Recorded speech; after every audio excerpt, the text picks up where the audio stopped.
एक middle class परिवार में प्रिया अपने कमरे में लैपटॉप पर काम कर रही थी, जबकि सुधा रसोई में बर्तन साफ कर रही थी और बार बार प्रिया के कमरे की तरफ देखकर मुंह बना रही थी। अरे यार, ये क्या बात है, सुबह से शाम तक बस कंप्यूटर पर टक टक टक टक, ना खाना बनाना ना घर का काम, बस भी करो। राहुल ऑफिस से थका हारा हुआ घर आता है। वो अपना बैग फेंकता है और सीधे रसोई में माँ के पास जाता है। उसके चेहरे पर दिन भर की थकान साफ नजर आ रही थी। अरे माँ, क्या हुआ? क्यों चिल्ला रही हो? बेटा, तुम्हारी बीवी को देखो, पूरा दिन उसी मशीन के सामने बैठी रहती है। लगता है उसे वो कंप्यूटर खाना बना कर देगा। मैं तो तंग आ गई हूँ इसकी हरकतों से। प्रिया अपने कमरे से आवाज सुनकर बाहर आती है। उसके हाथ में लैपटॉप था, चेहरे पर परेशानी के भाव थे। वो कुछ देर के लिए बाहर निकली क्योंकि एक जरूरी क्लाइंट का कॉल आया था। माँ जी, मैं काम कर रही थी, मैं बहुत जरूरी प्रोजेक्ट पर काम कर रही हूँ। अभी अभी एक इम्पोर्टेंट मीटिंग खत्म हुई है। वाह, क्या बात है। काम? कैसा काम?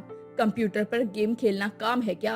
अरे बहू, घर में इतना सारा काम पड़ा है और तुम बस टक टक टक टक करती रहती हो। पड़ोस की मीरा को देखो कैसे घर संभालती है। प्रिया, माँ जी सही कह रही है यार, तुम पूरा दिन लैपटॉप पर क्या करती रहती हो? कभी कभी तो पूरी रात तुम जागती रहती हो। विनोद अब अखबार पढ़ते हुए हॉल में बैठा था। वो चश्मा उतारकर बातचीत सुनता है और अपनी रिटायरमेंट के बाद से परिवार की सारी बातों को बड़े गौर से ध्यान देने लगा था। अरे चुप करो सब लोग, लड़की काम कर रही है तो कर रही है, क्यों परेशान कर रहे हो उसको? आज के जमाने में सारे काम कंप्यूटर पर ही होते हैं। आप भी कमाल करते हैं। काम? कैसा काम?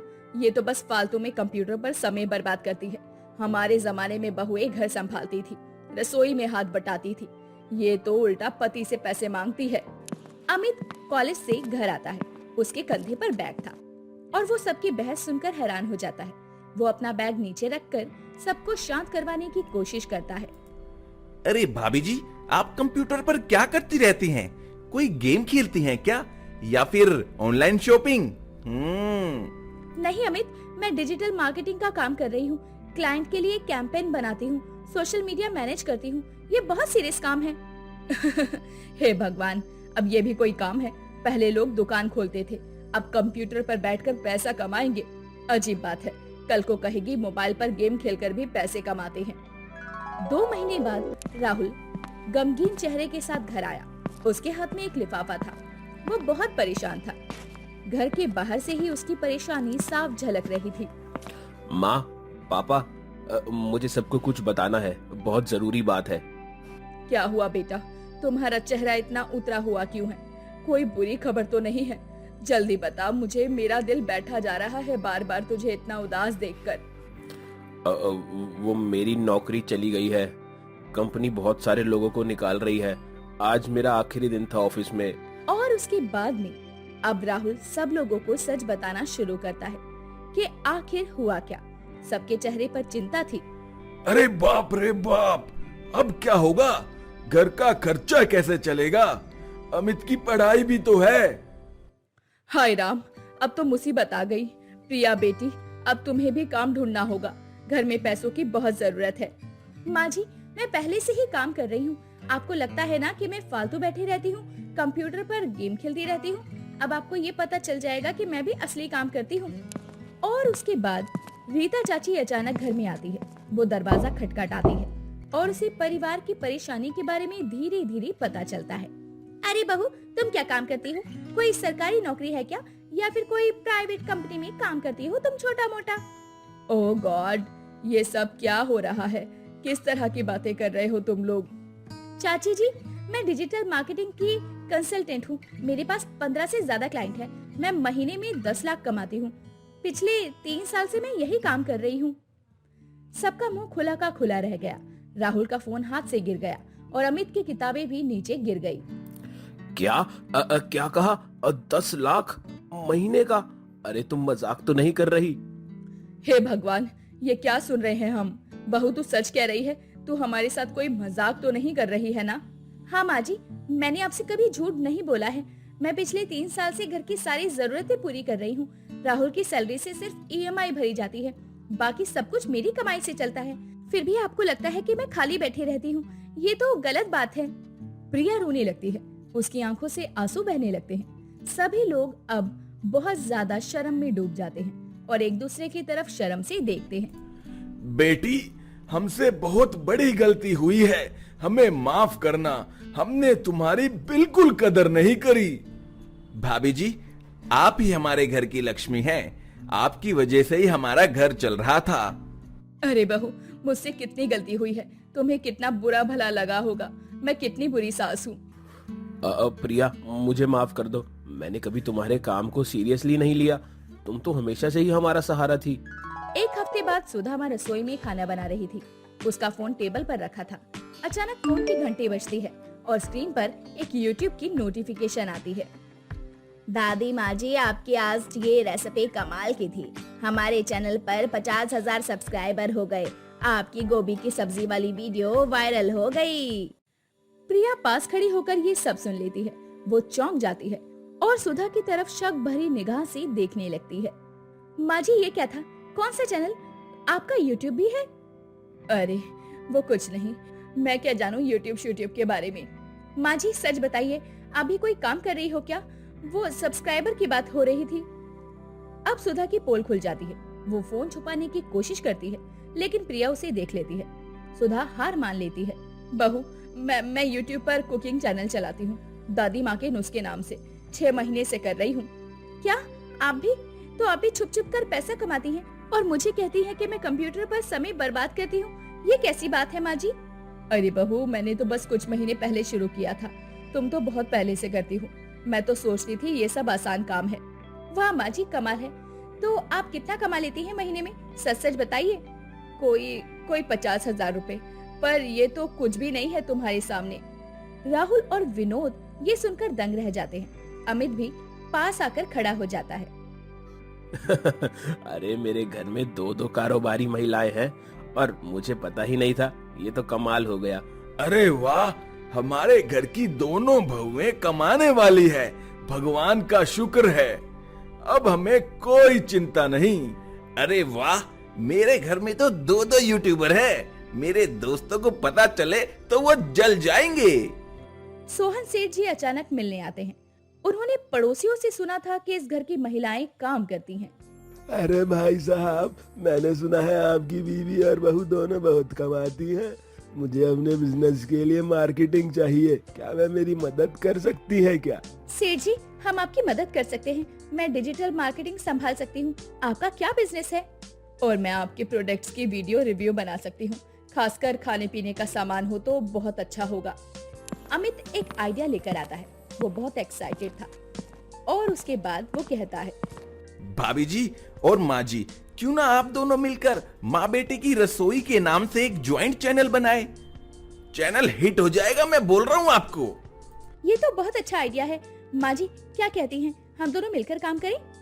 हाँ बेटी, अब हम दोनों मिलकर काम करेंगे। मुझे माफ करना, मैंने तुम्हें कभी समझा नहीं। तुम ही मेरी अच्छी बहू हो। वाह, ये तो बहुत खूब है। मैं भी आपके चैनल को सब्सक्राइब करूंगी। 2 महीने बाद पूरा परिवार खुशी से साथ में बैठा था। टेबल पर लैपटॉप और कैमरा रखा था।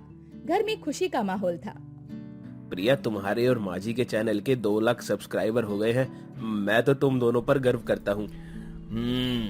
मेरे घर की महिलाएं जबरदस्त है। अब हमारे घर में कभी पैसों की कमी नहीं होगी।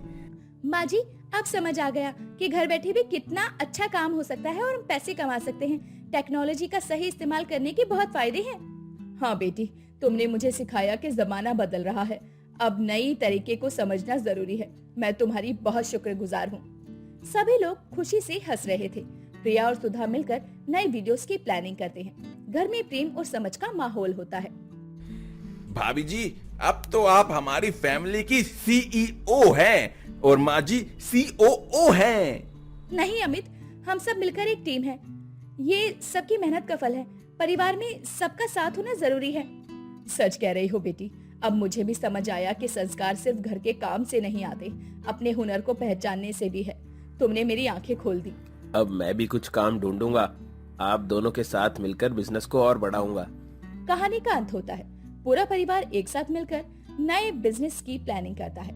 अब घर में समझ और प्यार फैला हुआ था। चेतना एक राजस्थानी परिवार में पली बड़ी लड़की थी। उसके घर की आर्थिक हालत काफी ज्यादा गंभीर थी। उसके पिता के देहांत के बाद उसकी माँ कोशी ज्यादातर बीमार रहा करती थी। ऐसे ही एक दिन चेतना खाना बना रही होती है, तभी उसे घर में आलू और पापड़ के सिवा कुछ नहीं नजर आता और चेतना खुद से बोलती है। हे भगवान, अब मैं क्या करूं? घर में तो बस ये पापड़ है और आलू ही है। अब इन दोनों को मिलाकर मैं क्या बनाऊं? समझ में नहीं आ रहा।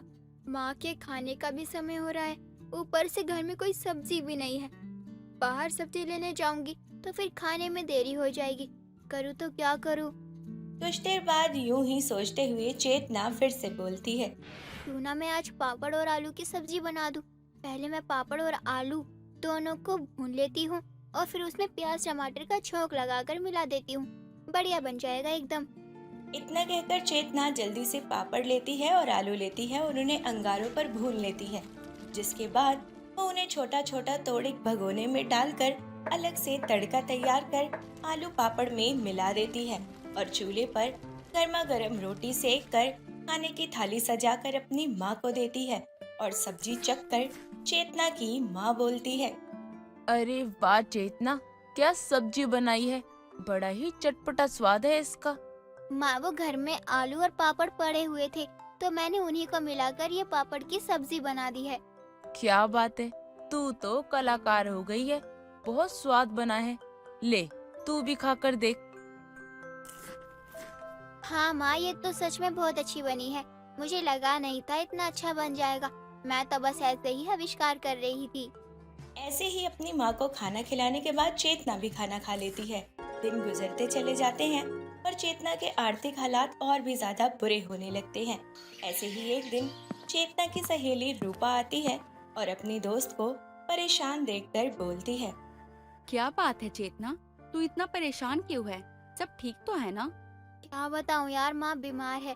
घर की हालत दिन पर दिन खराब हो रही है। हाथ में कोई पैसा नहीं है। कुछ समझ नहीं आ रहा क्या करूँ। यार ये तो बहुत बड़ी समस्या है। तू कोई व्यापार क्यों नहीं शुरू कर देती है? व्यापार शुरू करने के लिए तो रकम होनी चाहिए, जो मेरे पास नहीं है।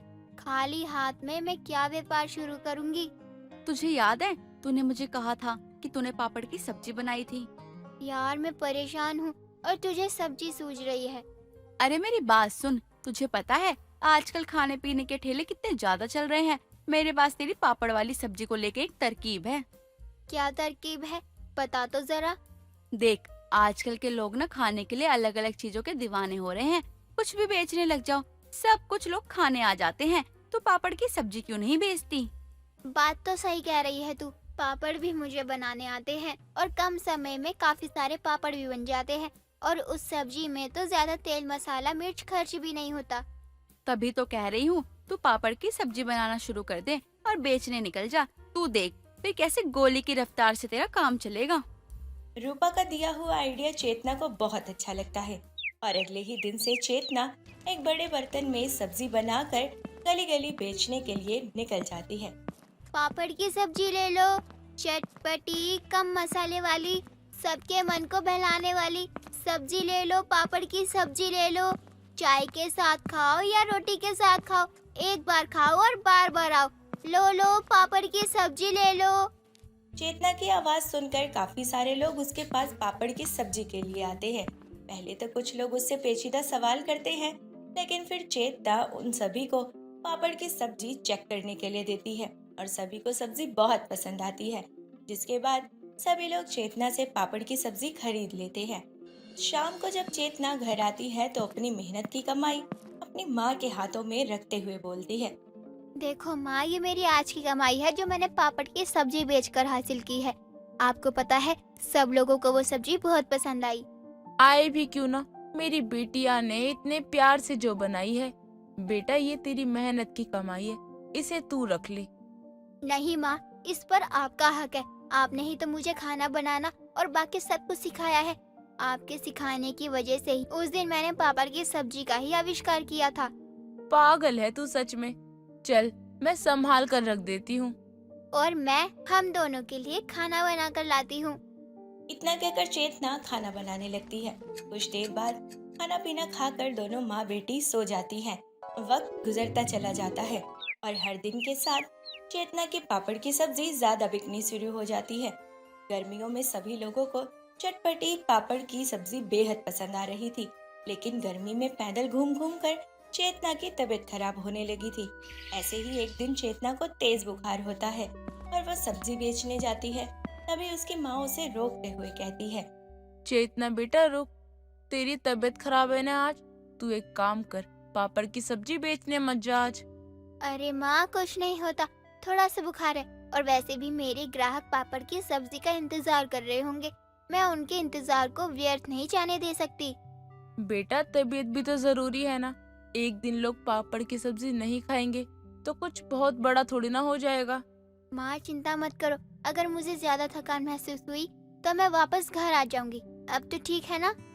इतना कहकर चेतना घर से पापड़ की सब्जी लेकर निकल जाती है और तेज बुखार के कारण चेतना रूपा के घर के आगे ही बेहोश होकर गिर जाती है और उसकी सारी सब्जी भी बिखर जाती है।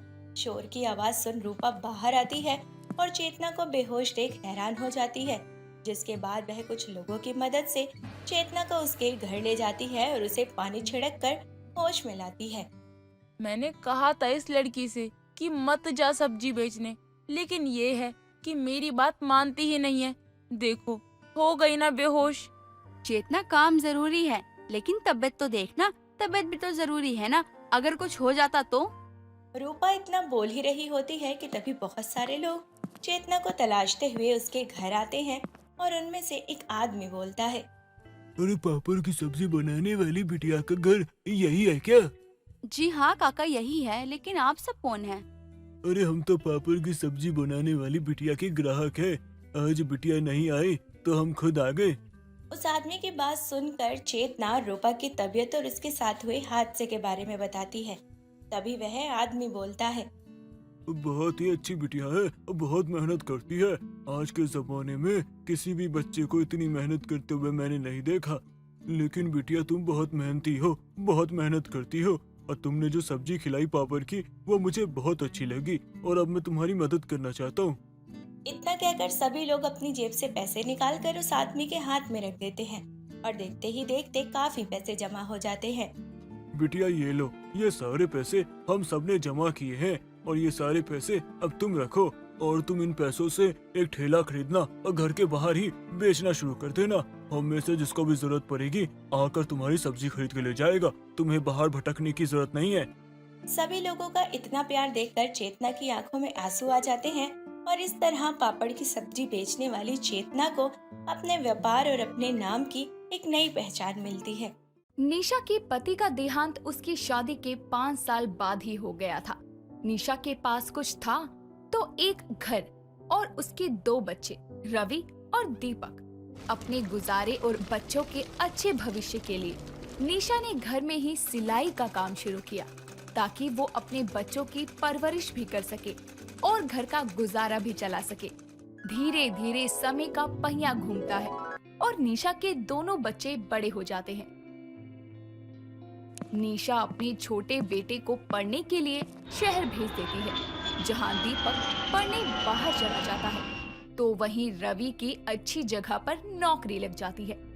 ऐसे ही एक दिन रवि निशा के कमरे में आकर कहता है, माँ अब तो आपके दोनों बच्चे बड़े हो गए हैं, अब तो आप ये सिलाई छोड़ दो, मैं कमा तो लेता हूँ और जब दीपक पढ़ाई पूरी करके आ जाएगा तो उसकी भी अच्छी जगह नौकरी लग जाएगी। बेटा जब तुम दोनों छोटे थे तो यही सिलाई मशीन मेरा सहारा थी, जिसके सहारे मैंने इतनी मेहनत करके बिना किसी के आगे हाथ फैलाए तुम दोनों को पालकर इतना बड़ा किया, और तू चाहता है कि मैं ये सिलाई छोड़ दूं? माँ एक लड़की से प्यार करता हूँ मैं, और वो बहुत बड़े घर की लड़की है।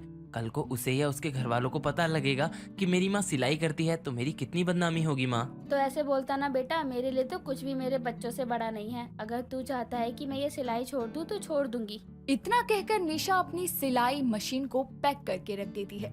जिसके कुछ दिनों बाद निशा अपने बेटे रवि के साथ रवि की प्रेमिका सुनैना को देखने उसके घर जाती है, जहां रवि अपनी माँ से कहता है, माँ सुनैना के घर वाले चाहते हैं कि हम शादी इसी हफ्ते कर दें, क्योंकि फिर उन लोगों को विदेश जाना है किसी काम से। अरे रवि ये क्या बात हुई? अब तुम ही बताओ कि अपनी बेटी की शादी से बड़ा क्या काम हो सकता है। और खुद सोचो तुम शादी कैसे कर सकते हो? तुम्हारा छोटा भाई भी नहीं आ पाएगा इतनी जल्दी। माँ नहीं आएगा तो क्या हो गया, सुनैना तो इसी घर में आएगी ना, जब वो आ जाएगी तब मिल लेगा उससे। पर बेटा परवर कुछ नहीं माँ, मुझे इसी हफ्ते शादी करनी है तो करनी है। निशा को एक बार फिर रवि के हाथों हार माननी पड़ती है, जिसके बाद समय गुजरता है और रवि और सुनैना की शादी हो जाती है। सुनैना अपने नए घर में बहू बन के आती है, जहाँ दरवाजे पर वो गृह प्रवेश करते हुए मन में सोचती है, ये प्यार के लिए भी क्या क्या करना पड़ता है। मुझे इस सड़े से झोपड़ी जैसे घर में रहना पड़ेगा। बट फिगर नॉट सुनैना, कुछ ही दिनों में मैं इस घर में राज करूंगी, पर इस बुढ़िया को तो धक्के देके घर से बाहर कर दूंगी और खुद रवि के साथ ये घर छोड़कर, शहर छोड़कर हमेशा के लिए चली जाऊंगी। अरे क्या सोच रही हो दरवाजे पर खड़ी? तुम्हारा ही घर है बहू, अंदर आओ। सुनैना घर के अंदर दाखिल होती है और रस्मों को पूरा करके आराम करने अपने कमरे में चली जाती है, जिसके बाद अगली सुबह 10 बजे तक उसे उठा ना देखकर निशा रवि और सुनैना के कमरे के बाहर उनका दरवाजा खटखटा कर कहती है, बहू उठी नहीं क्या अब तक? सुबह के 10 बज गए हैं, उठ जाओ। निशा के कई बार आवाज लगाने पर भी जब कोई नहीं जागता तो वो खुद ही सबके लिए नाश्ता बना देती है और ड्राइंग रूम में टेबल पर लगा देती है। सबके लिए नाश्ता लगाकर वो उनका इंतजार करने लगती है और 12 बजे के करीब रवि और सुनैना अपने कमरे से बाहर आते हैं और उनको देखकर निशा कहती है, आ गए मेरे बच्चों, आओ नाश्ता कर लो। कल रात थक गए होगे ना, तभी 12 बजे आँख खुली है आज। माँ जी, आप हमें इनडायरेक्टली ताने दे रही हो? नहीं बहू, मेरा ऐसा कोई मतलब नहीं था, तुम मुझे गलत समझ रही है। माँ जी, मैं सब समझती हूँ। आपने क्या सोचा, अमीर घर की लड़की है तो दबा कर रखूंगी, इसलिए आप ये सब बोल रही हो ना?